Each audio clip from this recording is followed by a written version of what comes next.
신고납부 예정신고납부에 보니까 뭐 동그라미 1번, 동그라미 2번, 동그라미 3번까지 나오죠. 동그라미 3번은 보실 필요가 없고 주시도는 출자 지분을 언제까지 하는지 이거 신경 안 써도 괜찮습니다. 1, 2번을 보시되 1번 토지 건물 부동산 권리와 기타 자산 말 그대로 부동산 및 부동산 관련 자산은 양도 1이 속하는 달의 말일부터 2월 안에 한다고 되어 있습니다.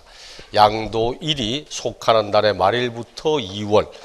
이 문장으로 나오기도 하고 아니면 앞에 놨듯이 날짜로 적어서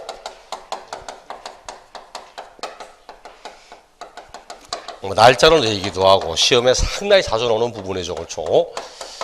언제까지 하는지 작년 시험에도 앞에 있듯이 3월 21일 날 양도하였다. 6월 30일까지 예정신고한다. 틀린 지문. 3월 20일 팔면 양도에 속한 달의 말일 3월 31일 그로부터 2월 하니까 5월 31일까지 이렇게 해야 되겠죠. 근데 거기에 동그라미 2번 보니까 새로 신설되는 게 있어. 신설되는 게 부담보정려 하는 거. 부담보정려. 우리 부담보정려 하면 어디까지는 양도고 어디까지는 정리업니까? 그렇죠. 항상 글자를 중간에 딱 나누어서 부담시키는 채무, 수정자가 부담하고 수전자가 인수하는 거 채무에 해당하는 부분 이거 양도라고 했죠. 요 부분에 대한 예정신고는 양도일이 속하는 달의 말일부터 3개월 안에 하도록 하고 있습니다. 원래는 양도일에 속한 달 말일부터 2개월 하는데 부담보정려 시 양도에 해당하는 채무 요 부분에 대한 예정신고는 양도일이 속한 달 말일부터 3개월 안에 이렇게 이야기를 합니다. 교재를 보아도 부담보정려의 채무에게 해당하는 부분으로서 양도로 보는 경우에는 양도일에 속한 달 말일부터 3개월 이렇게 이야기를 합니다. 새로 신설된 거니까 약간 주의해서 내용을 보시도록 하고 그 다음 위에 동그라미 1번에 두 번째 다만 나오죠. 다만 부동산 거래 신고한 법률 그 규정에 따른 토지거래 허가구역에 있는 토지거래 허가구역 안에 토지를 팔기 시작하면 양도일 기준입니까? 허가일 기준입니까? 양도일 기준입니다. 양도일 기준 항상 말하지만 사람이 정상적인 삶을 살아야 됩니다. 비정상적인 삶을 살지 말고 정상적인 거래를 해봐. 원칙적으로 정상적인 거래를 하면 보세요. 정상적인 거래하면 허가 받았습니다. 허가 받으면 물권 변동됩니까? 아니잖아요. 허가를 받았다는 것은 거래 계약을 하기 위한 사전적 조건을 갖춘 거지 허가를 받았다고 권리가 변동되지는 않거든. 허가를 받고 그 이후에 거래를 하여 대금을 다 청산하고 매매 등의 일반적인 거래, 매매 등 일반적 거래 양도 취득이란 대금 청산이 되잖아. 이때 대금이 청산돼야 실질 권리가 변동되잖아. 이럴 때 정상적으로 거래하면 바로 양도일이 속하는 이렇게 가는 겁니다. 근데 이제 여러분이 좋아하는 비정상적인 삶, 비정상적으로 거래를 해봐. 예외적으로 허가를 받아야 함에도 불구하고 허가 안 받았습니다. 허가를 받지 않은 상태에서 거래하여 대금이 청산됐습니다. 물권 변동됩니까? 안 되죠? 안 된다고 어디서 배웠습니까? 그렇죠. 민법 시간에 배웠잖아요. 허가 받아야 함에도 불구하고 허가 받지 않고 거래하는 것은 무효라고 배웠습니다. 무효라고. 처음부터 허가 받지 않을 걸 전제로 거래했다면 처음부터 확정적인 무효고 허가 받을 걸 전제로 했다면 유동적인 무효고 지금 어떤 시기든 아무런 법적 효력이 없습니다. 그럼 이 거래는 어떻게 하면 유효한 거래가 되죠? 허가를 받으면 처음부터 유효했던 거래계약으로 성립할 수 있잖아요. 그럼 이제 이거는 허가를 받아야만 실질적인 권리의 변동이 발생되거든. 이럴 때는 허가일이 속하는 이렇게 이야기를 하는 겁니다. 그래서 시험에 토지의 거래계약 허가구역 안에 토지를 팔았다 이 말 나온다고 무작정 허가일 따라가면 안 됩니다. 반드시 문장이 그 안에 있는 토지를 양도함에 있어 허가를 받기 전에 대금이 먼저 청산되고 요 문장을 물을 때만 허가일이 속하는 이래 가는 거지. 거기도 봐요.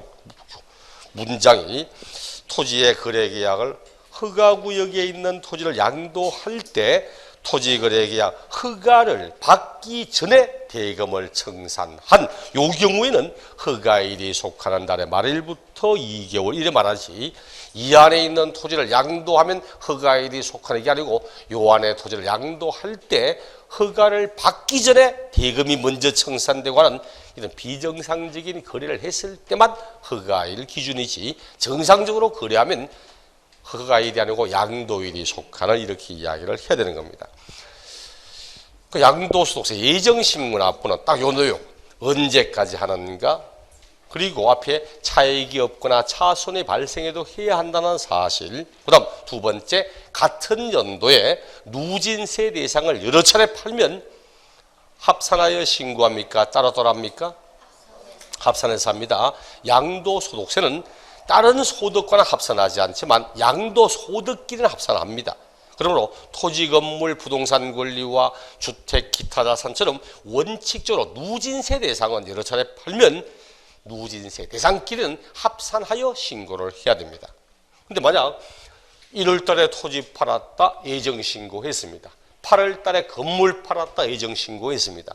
근데 문제는 합산하지 않고 따로따로 했습니다. 그럼 어떻게 해야 돼? 합산하지 않고 따로따로 신고했습니다. 그럼 어떻게 해야 됩니까? 그럼 확정신고 시에는 감이 확정신고 딱 가면 무슨 말 나오는가? 확정신고 가면 하나, 둘, 셋, 넷, 다섯 밑에 단 예정신고 한 자는 당해 소득에 대한 확정신고를 하지 아니할 수 있다고, 예정신고한 사람은 확정신고 하지 아니할 수 있습니다. 다만 같은 연도에 누진세 대상 자산에 대한 예정신고를 2회 이상 하는 경우로서 합산하여 신고하지 않고 따로따로 신고했다면 그때는 예정신고하였다고 해도 합산하여 확정신고 새로 해야 된다는 그 이야기가 바로 그 내용입니다. 그것까지.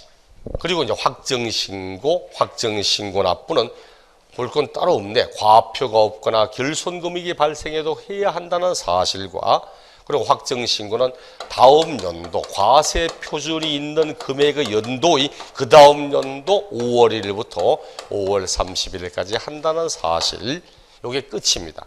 확정신고 낼 거는 이거밖에 없어. 방금 했듯이 과표가 없거나 결손금액이 발생해도 해야 한다.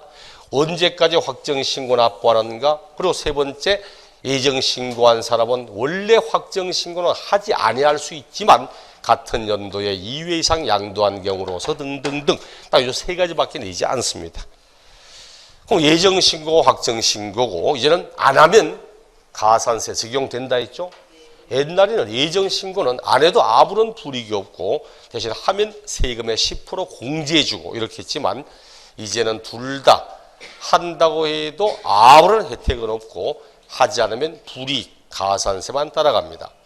그래서 그 뒤에 이제 가산세가 오는데, 잠시 187쪽에 박스 바로 밑에 꼭 숨겨놨는 것 같아요. 양도소득세 분납. 양도소득세 분납. 우리 분납 봅시다. 분납. 재산세 분납, 종합부동산세 분납, 양도소득세 분납, 재산세, 종합부동산세, 납부세액 500만 원 초과되면 신청할 수 있다. 종합부동산세도 500 초과되면 신청할 수 있고, 양도소득세는 1천만 원 초과할 때 신청할 수 있다. 그래서 일단 금액이 다른 애는 다 500인데 지원차 1천만 원 하잖아요. 이렇게 500이 초과되면 납부할 세액의 일부에 대하여 납부한 지난 후 45일 이내에 이를 분납하게 할 수 있다. 그런데 얘들은 종합부동산세, 양도소득세, 국세는 2월 이내에 이를 분납하게 할 수 있다. 언제까지 분납하는가? 또 날짜가 틀리잖아요. 그렇죠? 그러다 보니까 이건 이제 쉽게 금액 바꾸거나 날짜 바꾸거나 이렇게 쉽게 고칠 수 있다는 뜻입니다. 13회 시험 때 양도소득세 내면서 45일 이내에 이를 분납하게 할 수 있고 틀린 내용으로 정답 이렇게 삼은 적도 있습니다. 혹시 금액 바뀌지 않았는지 날짜 안 바뀌었는지 주의해서 보시도록 하고, 그리고 이제 얼마를 분납하는가 앞에 우리 재산세 할 때 이렇게 해서 재산세 500은 초과되는데 1천만 원 이하다. 1천만 원도 초과하고 있다. 이렇게 나눠서. 그럼 이제 이렇게 딱 나눠서 납부기한 내에 얼마 내라고 했습니까? 그렇죠. 최저 500은 내라고. 이게 이 금액이 초과한다면 일단 최저 이 금액은 내야 돼. 이게 최저 500은 낸다. 최저 500만 원 납부하고 그리고 분납할 수 있는 금액은 이를 뺀 나머지 금액을 분납 신청할 수 있다. 요걸 얼마나 했습니까? 최저 얼마? 최저 절반은 내라고 했죠. 누가 최저 1,000만 원? 요거 지금 재산세 종부세입니다. 최저 50% 납부하고 나머지를 분납하게 할 수 있어. 똑같아요. 이게 양도소득세 나오면 1천만 원 초과하는데 2천 이하다. 2천도 초과하고 있다. 이렇게 물으면 여기도 최저 1천은 내야 된다. 그리고 나머지 금액을 분납할 수 있고 최저 절반은 내야 되고 나머지는 분납할 수 있고 금액이 틀려 그렇지 패턴은 똑같습니다. 첫 출발할 때는 최저 이 금액은 내야 된다. 다음 밑에 거는 최저 절반은 내야 된다. 작년 양도소득세 27문제에 정답이 1,600만 원 나왔답니다. 1,600만 원 나왔을 때 얼마의 금액을 분납할 수 있어? 그렇죠. 1,000만 원, 1,600 넘으면 1천 초과 2천이 하면 최저 1,000원 내고 나머지 600만 원을 분납 신청할 수 있잖아. 그게 작년 정답이었습니다. 이런 것처럼 분납할 때는 500 할 때 재산세, 종합부동산세는 500 초과 1천 이하일 때는 최저 이 금액 내고 나머지 금액 1천도 넘는다 최저 절반 내고 나머지 금액 양도소득세 1천 초과해야 되니까 1,000 초과하고 2천 이하면 최저 1,000만 원 납부 그리고 2천도 초과되면 최저 절반 납부 이렇게 이야기를 합니다.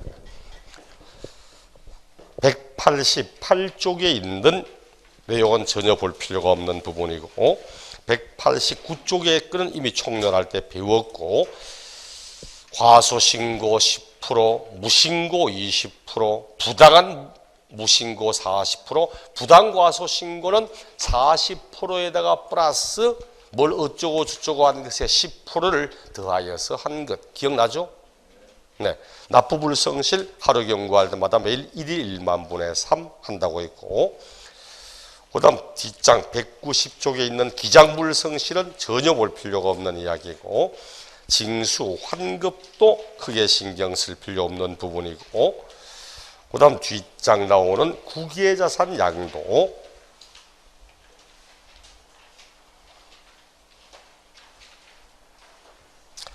국유재산 양도 국유재산을 양도하면은 거주자의 양도입니까? 비거주자의 양도입니까? 네? 거주자잖아, 그렇죠? 우리 앞에 있잖아. 비거주자 이러신 분은 비 오는 날, 먼지 날 때까지 저 팹니다. 아니 우리 앞에 소득 시작할 때 거주자는 국내에서 생긴 소득은 물론이고 국외에서 생긴 소득도 과세하잖아. 근데 비거주자는 국내에서 생긴 소득만 과세하거든. 그럼 국외 자산을 양도하여서 소득이 발생했다. 국외에서 생긴 소득을 과세하려면 거주자가 돼야만 국내는 물론 국외도 과세하지. 반드시 거주자의 국외 자산 양도하면 거주자의 국외 자산 양도하는 겁니다. 국외 자산 양도는 있죠. 이거는 국내 자산과 어떤 차이가 있는지 국내 자산과의 비교를 하면 됩니다. 국유재산 양도할 때 거주자 봐, 거주자. 우리 일반적으로 말할 때 국내에서는 거주자 하면 누가 거주자입니까? 국내에서는 국내에 주소가 있거나 또는 183일 이상의 거소를 가진 자를 거주자라 했잖아요. 근데 여기는 밑에 1번 납세의무자는 양도하는 날까지 국내에 계속하여 5년 이상의 주소나 거소를 둔 그 사람이 양도할 때만 납세 의무가 있다고 이야기를 합니다. 그 아마 작년인가 저작년 문제도 국내에 계속하여 3년 이상 주소나 거소를 둔 자에 한하여 과세한다. 틀린 지문 이렇게 되듯이 반드시 거주자 납세 의무가 있는 거주자가 누구인지 오고 그 다음 두 번째 과세 대상을 봐요. 과세 보니까 똑같습니다. 토지, 건물, 지상권, 전세권, 임차권, 부동산을 취득할 권리, 기타 자산, 주식 또는 출자 지분 다 똑같습니다. 근데 가장 딱 큰 차이점이 임차권입니다. 교재 보듯이 국내에서는 지상권, 전세권, 등기된 임차권인데 국외 자산은 지상권, 전세권, 그냥 부동산 임차권 이래버리지 등기된 이 말이 없잖아. 부동산 임차권도 국외 자산은 부동산 임차권 등기와 관계없이 과세합니다. 등기와 관계없이 과세한다는 거지.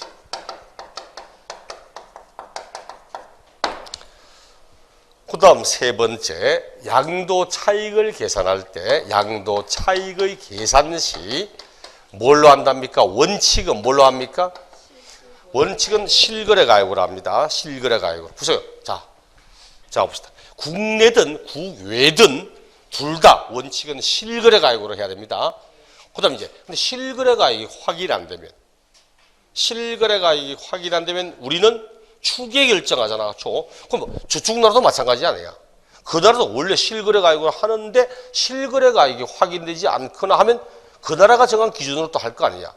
그래서 원칙은 실거래 가액으로 하되 실거래 가액이 확인되지 않으면 양도자산에 있는 그 국가가 정하고 있는 그 기준에 따라 세액을 산출을 하는 겁니다. 그런데 또 요 지문 작년이가 저장의 문제에 실지거래 가액이 있더라도 양도자산에 속하고 있는 국가가 정하는 기준에 따라 차익을 산출함이 원칙이다. 틀렸습니다. 원칙은 실거래 가액으로 하고 실거래 가액이 확인되지 않으면 어쩔 수 없이 그 나라가 정하고 있는 시가에 따라서 산출을 하는 겁니다. 그게 세 번째 이야기고, 그 다음 네 번째, 장기 보유는 인정하지 않습니다. 국외 자산은 장기 보유 인정하지 않습니다. 기본공제는 인정하는데 기본공제는 적용하는데 장기 보유는 인정하지 않습니다. 그 다음 다섯 번째 요거 토지, 건물, 부동산 권리와 기타 자산 요것의 세율 언제나 누진세만 씁니다. 언제나 누진세만 씁니다. 국외 자산은 그래서 무엇이 없다? 미등기 세율 이런 거 없습니다. 국외 자산 미등기 세율 이런 거 없어. 보유기간과도 아무런 관계 없습니다. 언제나 누진세만을 씁니다. 국외 자산은 언제나 누진세만을 쓰는 겁니다. 요게 있죠. 이렇게 바뀐 것도 불과 몇 년 전입니다. 불과 몇 년 전이야. 이게 과거에는 여기도 똑같이 1년 미만 보유, 1년에서 2년 미만 보유, 2년 이상 보유 다 했습니다. 그러다 보니까 문제는 뭐야? 외국에 있는 자산을 팔았는데 정확히 언제 취득했고 정확히 언제 팔았고 하는 걸 우리가 서류상이나 등등으로 확인하기가 참 힘든 경우가 많더라는 거지. 나라마다 제도가 다 틀리고 하다 보니까 이게 진짜 애를 팔았는지 진짜 애를 줬는지 이것도 잘 모르겠고 그러다 보니까 진짜 찝찝합니다. 그러다 보니까 진짜 헷갈리고 하다 보니까 어떡할까? 장기보도 인정했거든 원래. 그래서 좀 편하게 살자 세상을. 어떻게 할 건데 하니까 좋다. 국외 자산은 무조건 보유기간과 아무 관계없이 누진세 써줄게. 국내보다 좋아진 거 맞죠? 국내 자산은 1년 미만 팔면 50%를 적용하는데 국외는 6개월 만에 팔아도 누진세 주거든. 좋아졌잖아. 대신 장기간 보유한 것에 대한 공제를 없애버렸습니다. 원래 이게 있었거든. 장기 보유도 있었고 그 다음 보유기간 따라 세율 다 있었는데 상계 처리했습니다. 앞으로 국외 자산은 단기적인 매매 차익이라 하더라도 불이익 주지 않겠다. 대신 장기간 보유한 것에 대한 공제를 없애버리겠다. 같이 처리하면서 그렇게 개정됐던 부분이었습니다. 옛날에. 그 다음 마지막으로 외국 납부 세금. 외국 납부 세액. 외국에도 세금 냅니까? 내야지 그렇죠. 왜? 우리도 뭐예요? 비거주자. 외국에 살고 있는 사람이 국내에서 생긴 소득 과세하잖아. 외국 사람이라 해도 국내 와서 로또 복권 샀다가 당첨되면 돈 찾아갈 수 있잖아. 그렇죠. 그런 것처럼 거주자는 하니까 이 사람은 거주자의 국외 소득이라고 과세하고 그 나라에서는 비거주자의 자기 나라 소득이라고 과세하고 하면 이중과세가 되잖아. 그래서 외국에 납부한 세금은 공제해 줍니다. 어떻게 한답니까? 밑에 세액에서 산출세액을 구한 다음 산출세액에서 공제하거나 아니면 필요경비에 집어넣어서 공제하거나 그 위에 바로 주에 이런 것을 본인이 선택하여 공제할 수 있다고 이야기를 합니다. 시험에 나오면 딱 요 6가지. 국외자산을 물으면 요 6가지를 가지고 합니다. 단 양도차익을 할 때는 실거래로 할 때 그럼 실거래로 한다면 실제로 주고받은 외화 가지고 계산합니까? 실제로 주고받은 외화를 가지고 계산합니까? 아니죠. 반드시 원화로 환산해서 합니다. 우리나라 돈으로 양도 또는 필요경비 그날마다의 기준시가에 따라 원화로 환산해서 하는 것이 실거래 가액으로 한다고 해서 기준이 그 나라 가지고는 외화로 계산하고 이렇게 하지는 않습니다. 자, 그리고는 뒤에 양도소득세 비과세 194쪽 비과세 바로 위에 보니까 기출문제 나오죠. 네, 이거는 절대 풀어보지 말 것. 절대 풀어보지 말 것. 왜 풀어보러 말하는지 그 의문도 가지지 말 것. 이런 거 보시면 안 됩니다. 이 문제는 맞추라고 낸 문제가 아닙니다. 맞추라고 낸 문제 아닙니다. 설마 이것까지 알겠냐 이런 거지 이걸 맞추라고 낸 문제 아니니까 전혀 신경 쓸 필요 없습니다. 출제한 사람 자체가 이상한 사람이지. 양도소득세 비과세 비과세 양도소득 딱 3가지 있습니다. 뭐 있습니까? 원래 법률 순서대로 하면 파산선고, 그 다음 1세대 1주택, 농지의 교환분합. 원래는 있죠. 요 밑에 뭐인 줄 압니까? 파산선고에 따른 처분의 소득, 그리고 1세대 1주택, 그리고 농지의 교환분합, 농지의 교환과 분합, 그리고 원래 그 밑에 농지의 대토, 그 밑에 8년 이상 작용한 농지, 요 5가지가 원래 비과세 양도소득이었습니다. 농지 가운데 3개나 교환분합 농지, 대토하는 농지 이 3개가 다 비과세였어. 근데 제일 먼저 탈락한 놈이 요 놈이야. 요 놈이 제일 먼저 탈락했고 같이 4개가 계속 같이 있다가 요 놈이 불과 5, 6년 전이니까 탈락되어서 지금 요 2가지는 면제입니다. 면제. 감면 가운데서 면제 100분의 100을 감하여 줍니다. 우리 앞에 나왔던 미등기로 보지 않는 경우 있죠. 우리 교재는 비과세 감면 대상의 농지라고 앞에 교재되어 있던데 아니야. 원래 법에는 비과세 그리고 면제 대상의 농지입니다. 여기 바로 비과세 면제 대상 농지거든. 얘들은 미등기라 하더라도 미등기로 보지 않고 그대로 비과세 그대로 면제를 인정합니다. 그래서 보니 면제인데 면제나 비과세나 세금만 내는 거 똑같이 나오죠. 그렇죠? 그럼 뭐가 틀려? 비과세는 3글자고 얘는 2글자잖아. 그렇죠? 비과세가 되면 뒤에 나오는 일체의 모든 부과세도 과세할 수 없지만 면제가 되면 면제는 감면이거든. 감면 받으면 감면받은 금액의 20%의 농어촌 특별세를 내야 되거든. 또 감면은 감면 금액의 한도가 있거든. 농지를 팔면 뭐 1년에 얼마, 1년에 3억, 2억이 5억처럼 이렇게 감면받은 금액 한도가 있습니다. 그런 차이점은 있어. 근데 나중에 가서 실무 들어가죠. 실무 들어가면 교환분합은 아무 필요 없어. 교환분합은 농지를 상호 교환하고 할 때 중개업자가 관여할 일은 거의 없다고 보시면 됩니다. 실무 들어가면 오히려 이거야. 실무에 필요한 건 이겁니다. 농지의 대토는 농지를 팔고 농지를 사는 게 농지 대토거든. 수용돼 봐요. 공주연기 땅에 이 한번 수용돼서 내 농지가 수용된 것도 양도잖아. 양도소득 계산은 해야 합니다. 또 거기다가 이 양반 딱 수용되고 보상금 받았잖아. 보상금을 받고 그 돈을 가지고 농지 사면 또 취득세도 면제입니다.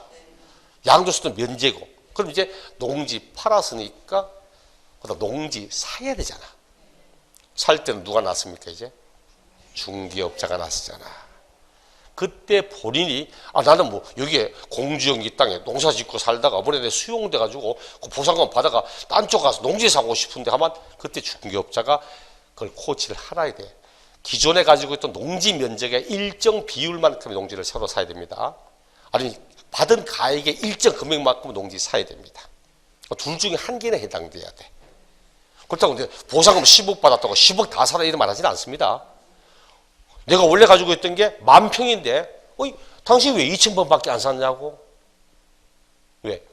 여기는 10,000평이지만 여기는 땅값이 되게 비싸거든. 이거는 2,000평밖에 못 살 수도 있잖아. 그래서 내가 원래 가지고 있던 농지 면적의 일정 면적만큼의 비율만큼 사든지 또는 내가 받은 돈의 일정 금액만큼을 사든지 둘 중에 하나가 해당돼야만 면제를 받을 수 있거든. 이건 중개업자가 났으면 대토 요건을 알아야 다른 농지를 내가 중개할 수 있습니다. 무조건 좋은 농지 나왔습니다. 이래가지고는 다음에 면제 안 되면 본인이 덤튀기 써요. 옷도 그렇던 8년상 작용한 농지 같은 경우도 마찬가지고 실무상에는 실제 농지의 대토 요게 쓰이지 이게 안 써요. 근데 시험은 이거 나오잖아. 시험은 이게 나오니까 할 수 없지. 그렇죠. 어쨌든 파산선거는 제목밖에 없는 거고 파산선거는 오직 제목밖에 사용되지 않는 거고 대신 이제 1세대 1주택 농지의 교환 분합 봅시다. 1세대 1주택 농지의 교환부터 먼저 볼게요. 시간상 이걸 보는 게 먼저 편하겠네. 농지의 교환과 분합 203쪽 농지의 양도소득 비과세. 자, 교환 분합에 따라서 발생하는 소득. 거기 보니까 동그라미 1번, 동그라미 2번, 3번, 4번 주겠습니다. 국가 등이 시행하는 사업에 따라 교환 분합하거나 국가 등이 소유하는 토지와 교환 분합하거나 아니면 경작상 필요에 따라 교환 분합하거나 그도 아니면 농노친정비법, 농지법 등에 따라 하거나 하는데 그런 걸 기억하자는 게 아니고 3번만 보시면 됩니다. 3번 경작상 필요에 따라 교환하는 경우 경작상의 필요에 따라서 경작상 필요에 따라 농지를 상호 교환합니다. 우리 대한민국 보면 대부분 이렇게 농지가 있는데 가배농지, 그 옆에도 가배농지, 옆에도 가배농지, 그 옆에도 가배농지 이렇게 가배농지가 갑갑하게 쭉 이어지다가 그럼 가배농지가 끝나면 그다음 어리농지가 얼큰하게 쫙 펼쳐져 있고 이렇게 가지고 있습니까? 아니라 있죠. 대부분 띄엄띄엄 있습니다. 그럼 가배농지, 어리농지, 병해농지, 정해농지 이런 식으로 많이 가지고 있거든. 그러다 보니까 경자기가 되게 불편한 거야. 그럼 어떡하라고? 가배농지와 어리농지를 교환한다고. 이렇게 교환하면 이게 가배농지가 되고 어리농지가 되면 경작하기가 되게 편해지잖아. 그래서 우리가 농지는 상호 교환하면 취득세도 면제, 양도소득세 비과세 합니다. 근데 문제는 이 양반 딱 교환했습니다. 교환하고 얼마 안 돼 팔아버렸어. 그럼 경작상 필요로 교환하는 겁니까? 이 사람은? 아니잖아. 그래서 교환 후 몇 년 이상은? 3년 이상은 구지경자 하라고 이야기합니다. 이게 대한민국 세법의 농지 규정에 일관된 규정입니다. 뒤에 가서 1세대 1주택 할 때도 영농 등을 하기 위하여 귀농을 하고 하면 귀농하면 3년 이상은 거주경작 하여야 한다 합니다. 농사를 짓는다고 농지라면 농지는 기본이 최저 3년 이상은 거주경작 하라는 걸 기본 깔고 들어갑니다. 근데 이 양반 3년 이상 거주경작 할 것 이렇게 하는데 한 2년쯤 됐는데 수용돼 버렸습니다. 3년 안에 수용됐어. 3년 이내에 수용됐다. 그럼 수용되면 3년 이상 거주경작 하지 않으려고 하는 겁니까? 아니잖아. 그래서 3년 안에 수용됐다면 3년 이상 거주경작 한 것으로 인정하여 포함시켜 줍니다. 내 의지하고 전혀 관계없잖아. 이 양반 봐요. 딱 갑은 교환하고 한 2년 정도 있다가 사망하셨어. 사망하셨습니다. 사망해서 그다음 상속인 무가 상속받아서 이 사람이 한 2년 정도 경작하다가 거주경작하다가 팔아버렸습니다. 됩니까? 됩니다. 그렇죠? 또다시 대한민국 세법에는 농지는 하면 농지의 경작기간은 반드시 돌아가시문의 경작기간과 상속받은 사람의 경작기간을 합쳐서 경작기간 따집니다. 8년 이상 작용한 농지 이럴 때도 경작기간은 어른이 한 10년 초에 한 20몇 년, 30년 동안 이 농사 짓고 계시다가 돌아가셨다? 아, 나는 농사 안 짓는데 뭐. 그럼 가만 던져놨다가 다음에 팔면 과세합니다. 그렇기 때문에 일단 뭐 집사람이든 나든 무조건 그쪽에 가서 주소 옮겨서 농사 짓는 걸로 한 달쯤이라도 흉내 내다가 팔면 돌아가시면 20몇 년 경작했잖아. 나는 한 달 있지만 합산하면 8년 자격농지 되잖아. 그럼 면제될 걸 가지고 던져놨다가 그냥 다음에 농지만 덜렁 팔면 그거는 비과세가 면제가 안 돼요, 실제. 왜? 파는 날 현재도 그주 경작하고 있어야만 되거든. 그렇기 때문에 그런 거 모르미죠. 바보 되는 거야. 초원의 어른이 옛날 뭐 저 할아버지 때부터 같이 농지이기 때문에 땅값에도 취득가액이라고 계산할 필요도 없어, 사실은. 양도가액이 다 취득가액이야, 그냥. 물론 8월은 1월 1일 따지면 문제는 되지만, 그때 살 때는 뭐 할아버지가 평당 2,000원 주고 샀는데 지금 평당 200만 원, 300만 원 대봐. 무화 쪽에 가가지고. 양남 쪽에 가봐. 옛날에 아무것도 없는데 지금 얼마 좋습니까? 저 있잖아. 옛날에 우리 처가집 식구가 같이 다 모시고 저 울산 정자 쪽에 강동 쪽에 가지고 막 노는데 재밌는 거 봤습니다. 딱 노는데 같이 파도 막 치는데 파도 치는데 멸치 같이 따라오면서 해변가 파도 멸치가 푸득푸득 찌더라고. 아이고 나는 그냥 야씨 저 잡아가 초장 찍어 먹어야지 생각한데 우리 장모님은 그게 아닌 것 같아. 빨리 자리에 앉아야 돼. 다 일나갑니다. 자리 쫙 붙여가 빨리 자리 위에 담아가지고 말려가지고 집에서 멸치 마른 멸치 가져가신다고. 아이고 참 생각나는구만. 계실 때 좀 다르실 걸. 돌아오시 나니까 생각 많이 나네. 맞담배는 참 많이 했는데 또. 자 이제 이럴 때 이거 똑같습니다. 그래서 이름이 실무할 때는 이런 걸 알아야 되거든. 이거 모르면죠 그대로 바보 되는 거야. 옛날에 막 평당 2,000원 3조 샀던 게 지금 와서 평당 200만 원 300만 원 하는데 그걸 면제되면 얼마나 큰 이익인데 그걸 세금 납부하게 되면 엄청나게 많은 손해를 보게 되거든. 그러니까 정확히 내용을 알아야 본인들이 저런 걸 팔 수도 있고 거래할 수도 있는 겁니다. 아무것도 모르면 저거 거래 못합니다, 실제.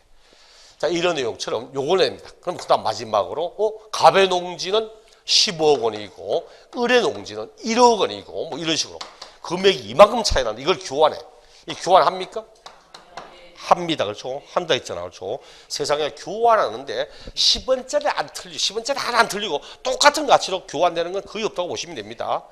그렇다면 대부분이 금전을 수반한 교환이거든. 근데 문제는 이 양반은 10억짜리를 농지를 교환했다고는 하지만 그 받은 농지는 1억밖에 없고 현금 9억 받아서 현금 9억 받았는데도 농지의 교환이니까 다 비과세 이런 문제가 생기잖아. 그래서 우리 법은 교환으로 인하여 발생하는 차액은 가액이 큰 편의 얼마? 4분의 1 이하일 것 이렇게 이야기를 합니다. 203쪽 농지의 교환 분합에 다음의 사유로 농지를 교환 분합하는 경우로서 교환 또는 분합하는 그다음 쫙서 상방 토지 가액의 차액이 가액이 큰 편의 4분의 1 이하인 경우를 말한다. 작년 27회 시험 때 그 가액의 차액이 3분의 1이면 비과세한다. 틀린 지문입니다.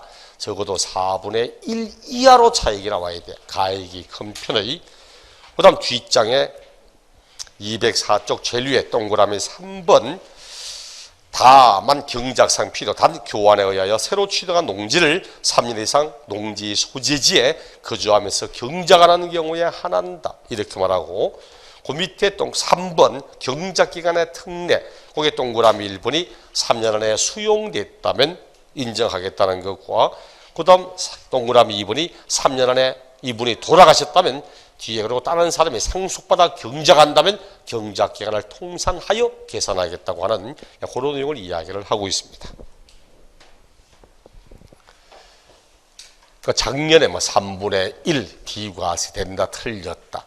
그리고는 20회 시험 때는 관로년 이내에 거주경작하여야 하며, 그리고 관로년 이내에 수용된 건 포함하고 3년, 그리고 차액은 바로 이내여야 한다 등등 4분의 1. 이게 바로 정답이었습니다. 19회는 이렇게 나와서 19회 시험 때는 갑의 농지는 10억 원이고 을의 농지는 Y원이고 얼마인지 모르겠답니다. Y원인데 갑의 농지 가액이 크답니다. 이로써 다음 올바른 걸 찾아보라고. 이 바보 아니야. 꼭 산시처럼 나오니까 사람들이 이게 또 뭔가 싶어. 그럼 갑의 농지 가액이 크다? 그럼 10억 원에서 작다는 게 Y원을 빼면 차액 나오죠? 차익이 얼마 나와야 돼? 가액이 큰 편의 4분의 1, 2억 5천만 원, 요 금액 이하로 나와야 되죠? 과액이 요거 금액이 이 금액 이하로 나와야 된다. 요 놈이 정답. 2번 지문은 똑같은 공식 쭉 내놓고 2번은 3억 5천, 4억 5천 이런 거니까 정답은 1번 요거였습니다. 근데 문제는 이렇게 내니까 사람이 참 희한하죠. 사람들이 이게 이래 적으니까 저게 뭐야 저게 또? 이게 뭐라? 문제 다 줬는데 이 금액이 10억이고 이게 Y원이고 이 금액이 크다고 지문 다 적혀서. 그럼 큰 쪽에서 작은 쪽을 빼면 차액 나올 거고 그 차액이 큰 금액의 4분의 1 요 금액 이하로 나와야 되고 이게 끝인데 그게 안 되는 거야. 갑자기 숫자로 바꾸고 기호로 바꾸면 네? 갑자기 숫자 나오고 기호 나오고 하면 이제 그때부터 사람이 헤데이크해지면서 몽롱해지면서 꼭 뭐 마약한 것처럼 환각에 빠지면서 그러면 안 됩니다. 자, 이제 1세대 1주택 갑시다. 1세대 1주택. 자, 1세대 1주택 비과세가 되려면 비과세 요건을 갖춰야 되겠지. 자, 1세대 1주택의 비과세 요건을 어떻게 갖춰야 되는지 비과세 요건 전체를 갖고 봅니다. 기본적인 사실을 첫째 거주자로서 1세대가 거주자로 1세대가 이렇게 시작합니다. 거주자로서입니다. 국내에 주소가 있거나 또는 183일 이상의 거소를 가진 거주자가 양도할 때 비과세가 인정되지 외국에 현재 살고 있는 사람이 국내 집을 취득해서 2년 안에 20년 가지고서도 비과세 인정하지 않습니다. 물론 예외는 있어. 국내 외국에 살던 사람이 국내에 들어가서 이제 거주자로 된 상태에서 팔 수도 있잖아. 또 거주자일 때 샀다가 이민 가거나 하여 비거주자가 될 수도 있잖아. 그런 여러 가지 뭐 예외는 있지만 원래 원칙은 거주자입니다. 거주자로서 1세대가 요 앞에 종합부동산세 할 때 1세대가 되려면 원칙적으로 누가 있어야 된다? 배우자가 있어야 된다. 아, 세대원이 있어야 됩니까? 좋겠다. 단순해서 행복하겠다. 고민이 없어서 세대가 되면 배우자가 있다. 배우자가 그렇죠. 하지만 예외적으로 배우자 없는 경우도 인정하는 게 있다 있죠. 나이가 30 이상이거나 배우자가 사망했거나 배우자와 이혼했거나 나이가 30 미만이라도 법이 정하는 일정 이상의 소득이 있거나 이럴 때는 배우자 없어도 인정한다고 했죠. 미성년자도 성년됩니까? 그럼 미성년자가 혼이라면 성년됩니까? 됩니다. 됩니다. 형법상이나 등등 공법상은 아니지만 미성년 혼이라면 사법상에는 성년 의제 제도, 성년으로 보아서 모든 권리와 의무란 내용을 성년과 똑같이 적용받을 수 있습니다. 어쨌든 그 이제 30 미만이라도 일정 이상의 소득이 있다면 독립세대 인정한다. 다만 미성년자는 인정되지 않다지만 미성년자도 다른 가족이 다 사망하고 지 혼자밖에 없다든지 미성년자가 혼이 됐다든지 이럴 때는 똑같이 독립세대 인정합니다. 두 번째, 이런 1세대가 양도하는 날 양도일 현재 국내에 1주택을 보유하고 있을 것. 어느 시점을 기준으로 1주택을 가지는 겁니까? 양도하는 시점을 기준으로 1주택이면 되는 거지. 그 이전에 몇 개를 가지고 있던 따질 필요 없다 했죠. 2개 가지고 있다가 집을 2개 가지고 있다가 1개는 지난달에 팔았습니다. 지난달에 팔고 남아있는 1개를 오늘 팝니다. 그럼 오늘 파는 건 파는 날 현재 하나밖에 없잖아. 이거는 1주택의 양도 맞다는 이야기지. 근데 보통 일반인들은 있죠. 1세대 1주택이라 말하면 오직 1개만 쭉 가지고 있다가 1개를 팔아야만 비과세되는 줄 알고 있는 분 굉장히 많습니다. 그렇지 않거든. 몇 개를 가지고 있든 상관없이 파는 시점에 하나만 딱 있으면 되는 겁니다. 이런 얘기잖아. 집을 3개 가지고 있다가 3개를 오늘 다 팔았어. 같은 날에. 3개 다 같은 날에 팔았습니다. 1주택 있습니까? 그렇죠. 같은 날에 다 팔아도 제일 끝에 파는 놈은 1주택입니다. 아니 같은 날에 팔았는데 어느 게 앞이고 어느 게 뒤인지 어떻게 하냐고? 그래서 우리 법은 같은 날에 2개 이상의 주택을 같은 날에 양도하면 당해 거주자가 선택하는 순서에 따라 양도하는 걸로 본다. 네가 정하는 순서에 따라 판 걸로 하겠다고 이렇게 이야기를 하는 겁니다.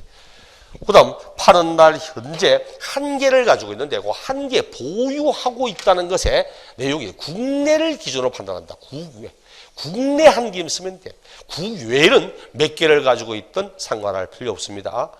그래서 최근 23년가 입사시험 때 국내 1주택과 국외 1주택을 각각 1개씩 소유하는 1세대가 국내 주택을 양도하는 경우 비과세를 적용받을 수 없다. 틀린 지문입니다. 적용받습니다. 국외에 있는 주택과는 아무 관계 없습니다.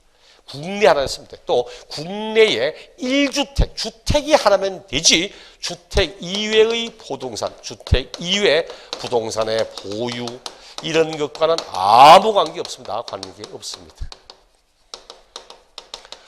나는 집 1개 가지고 있고 상가 건물 3채 가지고 있다가 집 팔았습니다. 비과세 됩니까? 됩니다. 상가 건물 토지 다른 부동산에 얼마나 가지고 있든 상관할 필요 없습니다. 이 규정은 주택에 대한 1주택이냐의 기준이지 다른 부동산에 보유하는 전혀 관계 없어. 그래서 또다시 이 내용 가지고 국내 주택 1개와 상가 점포 3개를 각각 보유하던 자가 주택을 양도하여도 비과세 대상에 해당할 수 있다. 오케이, 맞는 지문입니다. 그럼 내용 안 묻고 기본적으로 어떤 내용에 해당돼야만 정확히 알고 있는가를 기본 사실을 묻고 있는 거야. 기초적인 내용을 묻고 있습니다. 그럴 때 우욱 떨어져 나가는 분 굉장히 많아요. 생각보다. 왜? 기본 사실을 모르고 있잖아. 그 다음 3번째 양도하는 현재 2년 이상 보유할 것. 2년 이상 보유가 되었을 것. 2년 이상 보유만 하면 됩니다. 보유만. 최근 아마 요거 2013년인가 2014년까지만 해도 3년 이상 보유가 되었어야 됩니다. 그러다가 지금 2년 보유가 바뀐 지가 불과 4, 5년도 밖에 3, 4년 밖에 안 됐을 거예요. 원래 3년 이상 보유했던 건데 많이 좋아진 겁니다. 옛날에 또 3년 이상 보유하되 서울, 분당, 평촌, 삼본, 일산, 중동 요 지역은 보유하는 기간 중에 2년 이상 거주가 되어야만 또 비과세를 하고 이렇게 했는데 지금은 지역과 상관없이 무조건 그냥 2년 이상 보유만 하면 되도록 되어 있습니다. 그 다음 4번째 미등기 아닐 것, 미등기 아닐 것. 그렇잖아. 미등기로 양도하면 비과세도 받을 수 없다고. 다만 앞이죠. 기본적으로 건축 허가를 받지 않아서 등기 불가능했던 1세대 1주택 이런 것들은 미등기라 하더라도 미등기로 보지 않고 비과세 하겠다.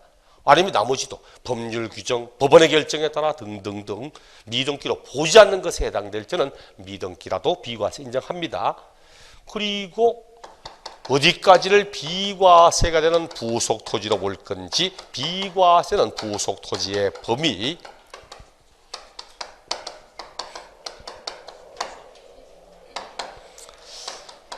주택의 정착 면적, 바닥 면적 요 면적의 몇 배까지? 그렇죠. 요 안에 도시지역 아니라면은 500까지 도시지역 밖이라면은 10배까지 요 범위 안의 토지에 대해서 비과세를 인정합니다. 그래서 전부가 주택이다 이래도 혹시나 전부주택이라도 그 토지가 법이 정하는 일정 기준을 초과하는 분의 토지는 그 초과분은 과세한다. 이렇게 이야기를 해야 될 거고 그를 살짝 응용했던 게 25회인가 26회 때 겸용주택을 내면서 살짝 요 부분을 응용하는데요. 지문 낸 적도 있습니다. 전통적으로는 크게 중요한 게 아니고 간단한 개념으로 보시고, 그러니까 시험의 문제는 2번과 3번의 예외, 요 놈.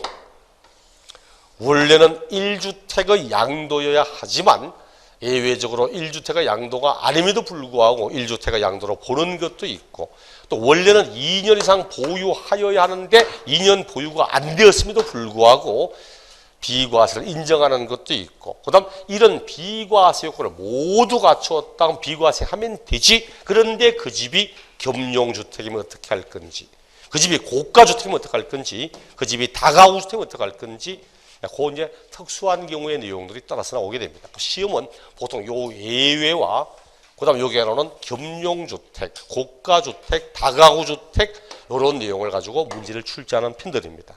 그럼 잠시 후에 요 예외 아니다. 오른쪽 195쪽에 주택의 범위, 주택의 개념 있고 그 주택의 개념에 공부상 용도에 따른 경우 부속 토지를 포함하되 도시적은 않은 뭐 어쩌고 하는 거 있고, 겸용주택과 다가구주택은 여기서 나오면 안 됩니다. 겸용과 다가구주택은 앞에 고가주택도 그게 있을 게 아니야. 얘는 언제 나와야 되니까 1세대 1주택 다 끝나고 비과세권 다 갖췄는데 이렇게 되면 어떻게 할 건지 그를 묻는 거고, 그 다음 197쪽에 1주택의 요건 양도일 기준으로 판단한다고 되어 있고, 이 경우 2개 이상의 주택을 같은 나라에 양도할 때는 당해 거주자가 선택하는 순서에 따라 주택을 양도하는 걸로 본다. 그 다음 공동주택, 공동소유주택 이거 보려고. 공동소유주택은 원칙만 보시면 됩니다. 한 개 집을 여러 사람이 공동으로 소유하고 있다. 그럼 공동소유자 그 가운데 한 사람의 주택으로만 인정합니까? 그렇지는 않다고 되어 있죠. 공동주택은 한 개의 집을 여러 사람이 공동으로 소유하면 공동소유자 각각이 그 집을 다 소유하는 것으로 인정을 합니다. 예외는 괜찮아. 예외적으로 뭐 공동으로 상속받아 공동 소유할 때는 상속인 가운데 한 사람의 소유로만 인정합니다. 하지만 그거 물으려는 게 아니고 앞에 있는 원칙을 물으려고 합니다. 이걸 갑자기 왜 하겠습니까? 요 내용이 지금까지는 법에 있던 내용이 아니고 소득세법 기본 통칙에 있던 내용이 법에 있던 게 아니어서. 근데 이게 올해인가 작년인가 이게 법으로 넘어왔기 때문에 원래 있던 내용이지만 법으로 딱 들어와 있기 때문에 혹여나 내용을 본 겁니다.